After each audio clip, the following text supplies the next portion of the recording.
Albert Einstein once said, "Everybody's a genius, but if you judge a fish by its ability to climb a tree, it will live its whole life believing that it is stupid."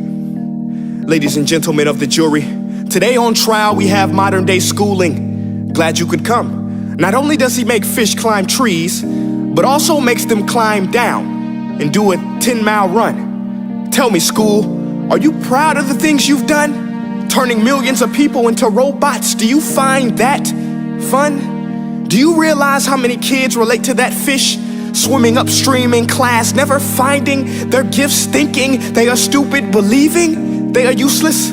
Well, the time has come, no more excuses. I call school to the stand and accuse him of killing creativity, individuality, and being intellectually abusive. He's an ancient institution that has outlived his usage. So, Your Honor, this concludes my opening statement, and if I may present the evidence of my case, I will prove it. Proceed. Exhibit A. Here's a modern day phone. Recognize it? Here's a phone from 150 years ago. Big difference, right? Stay with me. Here's a car from today, and here's a car from 150 years ago. Big difference, right? Well, get this. Here's a classroom of today, and here's a class we used 150 years ago. Now, ain't that a shame? In literally more than a century, nothing has changed. Yet you claim to prepare students for the future? But with evidence like that, I must ask, do you prepare students for the future or the past? I did a background check on you and let the record show that you were made to train people to work in factories, which explains why you put students in straight rows, nice and neat, tell them sit still, raise your hand if you want to speak, give them a short break to eat, and for 8 hours a day, tell them what to think. Oh, and make them compete to get an A letter which determines product quality, hence grade A of meat.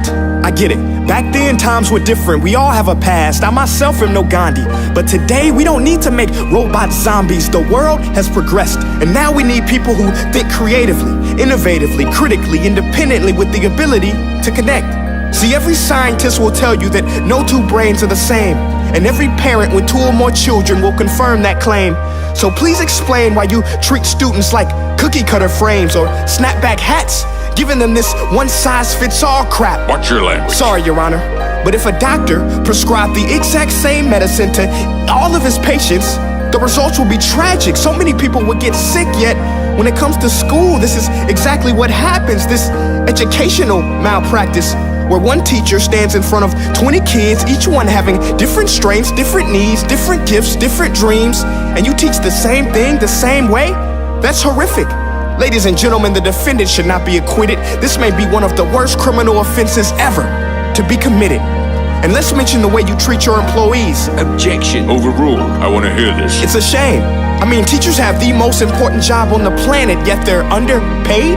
No wonder so many students are short-changed. Let's be honest, teachers should earn just as much as doctors, because a doctor can do heart surgery and save the life of a kid, but a great teacher can reach the heart of that kid and allow him to truly live. See, teachers are heroes that often get blamed, but they're not the problem. They work in a system without many options or rights. Curriculums are created by policymakers, most of which have never taught a day in their life. Just obsessed with standardized tests. They think bubbling in a multiple choice question will determine success. That's outlandish.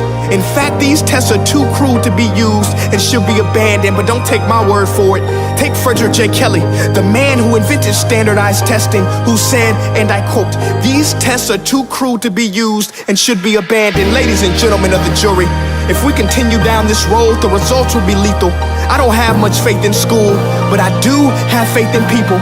And if we can customize healthcare, cars, and Facebook pages, then it is our duty to do the same for education, to upgrade it, change it, do away with school spirit, because that's useless. Unless we're working to bring the spirit out of each and every student, that should be our task. No more Common Core. Instead, let's reach the core of every heart in every class. Sure, math is important, but no more than art or dance. Let's give every gift an equal chance. I know this sounds like a dream, but countries like Finland are doing impressive things. They have shorter school days. Teachers make a decent wage. Homework is non-existent, and they focus on collaboration instead of competition. But here's the kicker, boys and girls. Their educational system outperforms every other country in the world. Other places like Singapore are succeeding rapidly. Schools like Montessori, programs like Khan Academy, there is no single solution. But let's get moving, because while students may be 20% of our population, they are 100% of our future. So let's attend to their dreams, and there's no telling what we can achieve. This is a world in which I believe, a world where fish are no longer forced to climb trees. I'll rest my case.